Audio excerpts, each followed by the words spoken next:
Jim Penman. Now, Jim happens to founded and own the second largest franchise group in Australia. That is no mean feat. He started in 1982 when he was studying history, a PhD in history. It covers, how's this, 36 industries. He's got franchises it started in mowing, but he's got antennas, cleaning, insurance, painting, paving, electrical, fencing, finance, dog wash, pool care. It just goes on and on. It's an incredible story. And it all started from a part-time lawn mowing business that he started in 1982. Jim's got wonderfully strong views and opinions around customer service. This fireside chat I have with him is a wonderful insight into brand building by default. Now, this guy was a lawnmower. He wasn't kind of this marketing graduate or anything. He was just a guy who set out to start a part-time business, reduce some of the debt that he had from a previous bad business experience. He's gone on to build the second biggest franchise in Australia. It's a wonderful story. You can check him out at jims.net. For you overseas listeners, Jim is this Australian-looking fellow. He uses his image in all his logos. I'll put an example of his logo in the show notes for episode 141, or you can go to jims.net. But this kind of iconic Australian brand that is worth having a look at in order to understand even more about what we're going to talk about in this interview. So that is it. Jim Penman, he shares some marketing gold, and I start by asking him one of the bigger questions going around. Here's Jim. Jim Penman, founder and CEO of the Jims Group, despite not being into titles. Welcome to Small Business Big Marketing. Yeah, good to be here, Tim. Jim, thanks so much for coming on. You don't know this, but for a number of years when I do speak about brand in one of my presentations, I often refer to Jims as being a really interesting example of successful branding on a number of levels, one of which is consistency of brand, which we'll talk about shortly. But I want to get the big questions out of the way first. Why did you shave off your beard? Everything's to do with women, Tim. I hate to say it, no business idea. The reason I grew a beard in the first place is my girlfriend at the time, later my wife, liked beards. And then later on I was single, not at my request, but I figured the beard was going a bit grey. This is about 12 years ago, and so it makes it harder to find another lady, so off it comes. Wow. There was no consideration of brand there at all by the sound of things. Absolutely none. Purely my love life.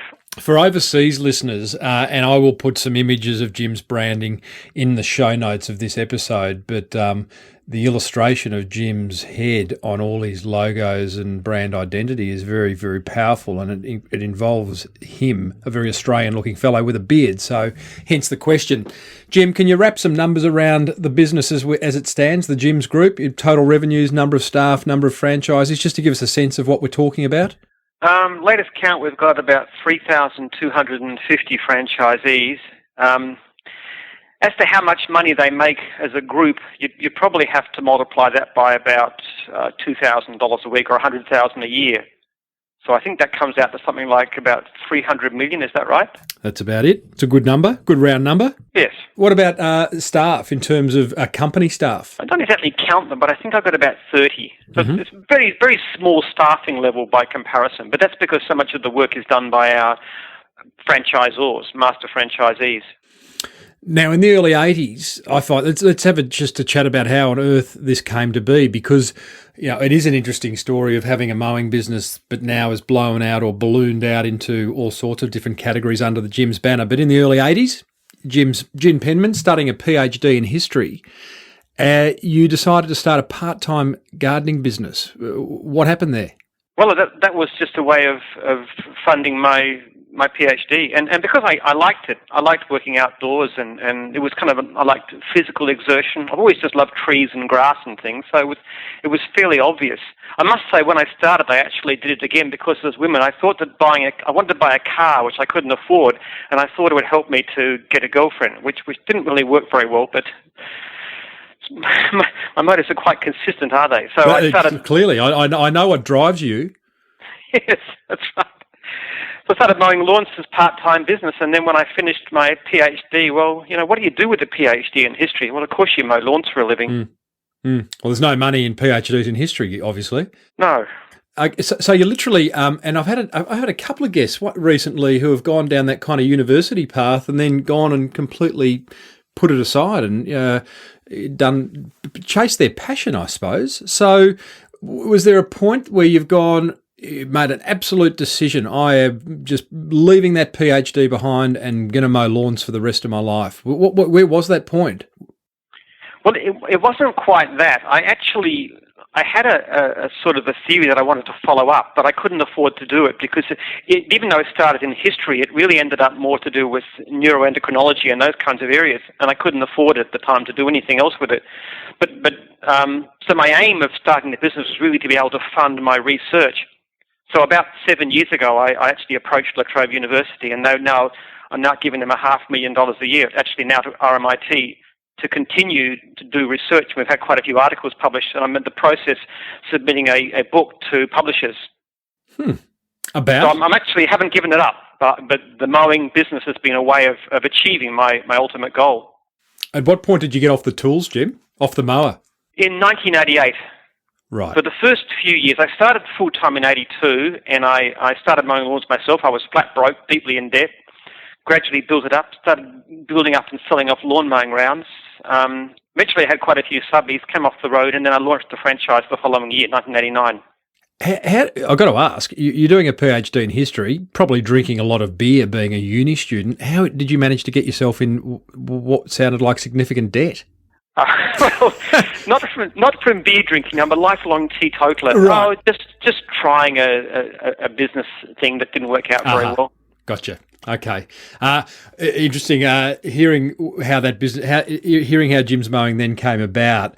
I was going to ask you what brilliant strategy did you put into naming it Jim's Mowing, but clearly you just kind of thought, well, it needs a name, and my name's Jim. Yes, well, I got to say, for it was incredibly casual. But I mean, it was originally Jim's Mowing was Jim Mowing. And I used to put my photo on my leaflets, which worked quite well in those days. And so we just never changed it. And then when we did the franchise, of course, you couldn't put a photo on a uniform. So I just simply had a graphic design done of the thing. It's amazing, you know. I speak to business owners who put so much effort, and I've worked with some putting effort into naming a business, and rightly so. I mean, a great name can be fantastic for the business, but you know, it is what you put into the name. You know, people might have gone back then, Jim's Mowing, can't you be a bit more creative? But really, it's the energy you put into a name after you've come up with it, I think. Yeah, absolutely. And the funny thing about the brand is how extendable it is. I mean, when we first started looking at cleaning, I assumed that nobody would want to, you know, get cleaning service from a guy in a beard and a floppy hat, which is a gardening image. So we actually called our first attempt Sunlight, S-U-N-L-I-T, and had a little spray thing. And it didn't work. No. And then years later, somebody came to me and said, "I want to do Jim's Cleaning." I said, Jim's Cleaning won't work because it's a mowing brand. He said, "Let me give it a try." And he took it out to the market, and it worked. People liked it. They said, "Oh, I know Jim's. Yeah, sure, okay. No, give me a quote." It was just that. And then we even do things like bookkeeping and computer services, which is bizarre. I mean, what has a floppy beard and a hat got to do with fixing computers? But it still works. Well, let's talk about that, because you didn't know this, but I have, in previous marketing keynotes I've given, talked exactly about that whole philosophy of brand extension and how on earth does a mowing business, and I've used you as an example, how does a mowing business become an antenna business or a bookkeeping or a dog wash business? And my answer to that, and here we go, putting myself on the spot here, I say, you know what? You are crystal clear on what the Jim's brand stood for. And in my mind, it stands for trustworthy, friendly Australian. And if that's what the brand Jim's stands for, then why not be able to extend it into categories unrelated to mowing? Because if I'm looking for bookkeeping services, those values of trustworthy, friendly Australian, I want a bookkeeper like that, or dog wash, or whatever it is. Am I right or am I wrong? Drum roll. Yeah, you're pretty right, except it actually works just as well in New Zealand. Okay. Trustworthy, friendly bloke, person. Yes, that's right. Yeah, no, you got it spot on, Tim. That's pretty much what it is. I think it doesn't hurt that people can relate to an individual. There actually really is a Jim, is a strong plus.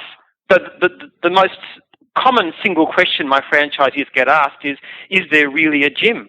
And they say, yeah, of course, we've met him. We've shaken his hand. Yeah. Well, I want to touch on personal brand shortly, but tell me, so what was the second category, industry? I don't know what the terminology is. What was the second one after mowing? Cleaning. Cleaning, okay. So that makes sense, kind of still around the household.